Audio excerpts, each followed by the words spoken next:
Jack, seperti biasa, terlambat masuk kerja. Dia tidak menyadari bahwa petugas keamanan memiliki cangkir yang menempel di kepalanya, dan bahkan terdapat darah merah terang di pintu lift. Yang Jack pedulikan hanyalah bisa absen tepat waktu. Dia sama sekali tidak tahu bahwa sesuatu yang mengerikan telah terjadi di dalam gedung. Di dalam kantor, mayat-mayat berceceran di mana-mana. Jack duduk di mejanya seperti hari biasanya. Lalu telepon berdering. Itu dari sang manajer, memintanya datang ke ruangannya.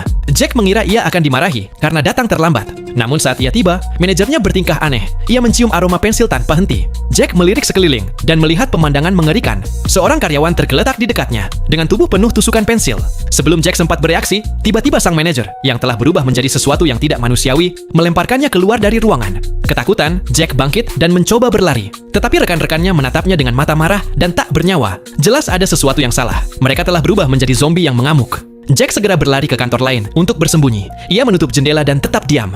Untungnya, tidak ada yang melihatnya. Kemudian, ia melihat seorang rekan kerja yang masih duduk di mejanya, bekerja seperti tidak terjadi apa-apa. Jack bertanya apa yang sedang terjadi, tetapi pria itu terlihat tidak stabil dan marah. Pandangan Jack tertuju pada minuman yang ada di meja. Minuman itu terlihat familiar.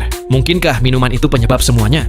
Saat Jack mencoba pergi, ia tidak sengaja menendang kabel listrik. Rekan kerja itu, yang telah mengerjakan laporannya selama 3 hari tanpa pernah menyimpan, kehilangan seluruh pekerjaannya. Marah besar, dia menghancurkan komputernya dan melempar Jack ke seberang ruangan. Kini jelas, orang itu juga seorang zombie. Tanpa pilihan lain, Jack melawan. Dalam pergulatan itu, ia tanpa sengaja membunuh rekan kerjanya. Setelah tenang, Jack mencoba menelepon polisi. Tetapi karena sinyal telepon diblokir selama jam kerja, ia menelepon ruang komunikasi. Tepat ketika operator menjawab, seorang pria gila bertubuh besar di sebelahnya tiba-tiba membunuhnya. Saat itulah Jack sadar gedung itu tidak aman lagi. Ia berpura-pura bekerja dan berjalan hati-hati melewati kantor yang penuh zombie. Untungnya, para zombie terlalu sibuk saling berkelahi sampai tidak menyadarinya.